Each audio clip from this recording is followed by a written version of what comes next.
जी नमस्कार। स्वागत है आपका एक बार फिर से आपके अपने YouTube चैनल चामुंडा ज्योतिष सेवा में।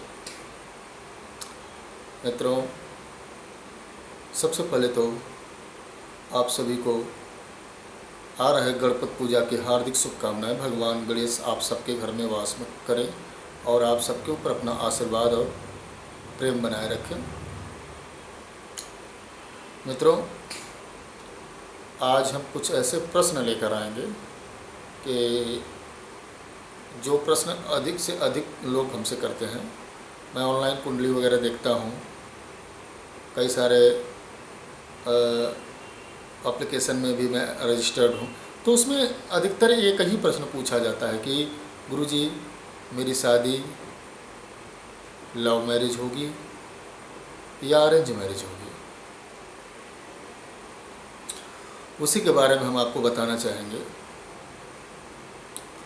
कि आप अपनी कुंडली उठा के देख लें।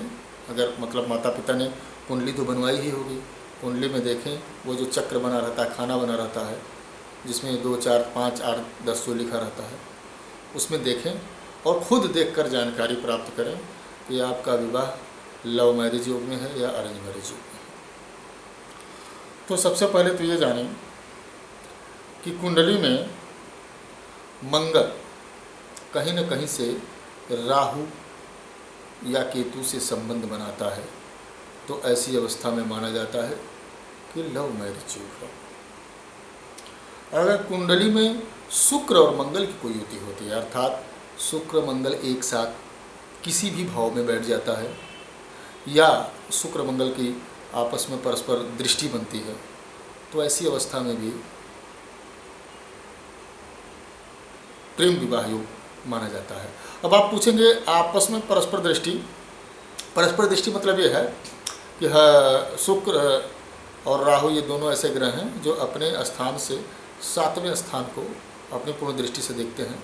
तो अगर जहाँ पर शुक्र हो उसके 7वें राहु हो या जहाँ पर राहु हो उसके 7वें शुक्र हो, तो इसी को दृष्टि संबंध करते हैं। ऐसी अवस्था में भी प्रेम विवाह योग माना जाता है। अच्छा, अगर कुंडली में पंचम भाव में, ध्यान दीजिए, पंचम भाव मतलब अगर कुंडली का जो पहला हाउस फर्स्ट हाउस है उससे 1, 2, 3, 4, 5 ऐसे गिनेंगे तो साइड में पंचम भाव आता है। तो अगर कुंडली के पंचम भाव में राहु या केतु में से कोई ग्रह विराजमान हो,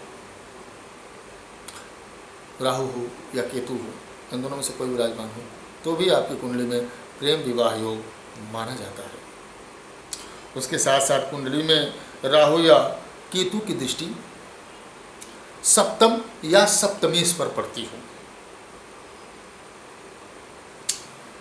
अब सप्तम क्या मतलब ये है, सप्तमेश का मतलब ये है जो आपके कुंडली के फर्स्ट भाव से 1, 2, 3, 4, 5, 6, 7 सातवां भाव होता है, फर्स्ट के ठीक सामने वाला, तो उसको सप्तमेश बोलते हैं। उसमें जो संख्या लिखी हो उसी संख्या के स्वामी को सप्तमेश कहते हैं। उसमें जो भी लिखा हो, 1 लिखा हो तो सप्तमेश मंगल है, 2 लिखा हो तो सप्तमेश शुक्र है, 3 लिखा हो तो सप्तमेश बुध है, 4 लिखा हो तो सप्तमेश चंद्रमा है, 5 लिखा हो तो सप्तमेश सूर्य है। ठीक इसी प्रकार से अगर जो भी संख्या उसमें लिखी हो उस हिसाब से यह जाना जाता है कि उस भाव का स्वामी कौन है। अगर उस में 12 लिखा हो तो उस भाव का स्वामी बृहस्पति हो जाता है, 10 लिखा हो शनि हो जाता है। तो आपको ये देखना है कि उसमें क्या लिखा है, जो लिखा है उस हिसाब से उसके स्वामी को जानिए। उसके बाद देखिए कि वह ग्रह कहाँ पे बैठा है कुंडली में।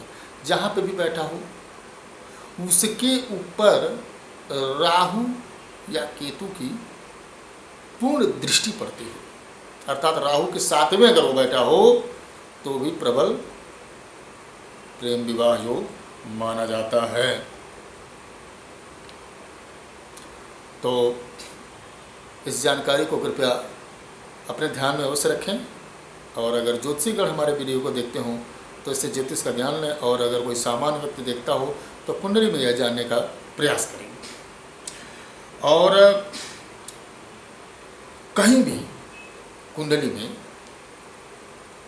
पंचमेश और एकादशेश एक साथ बैठ जाएं।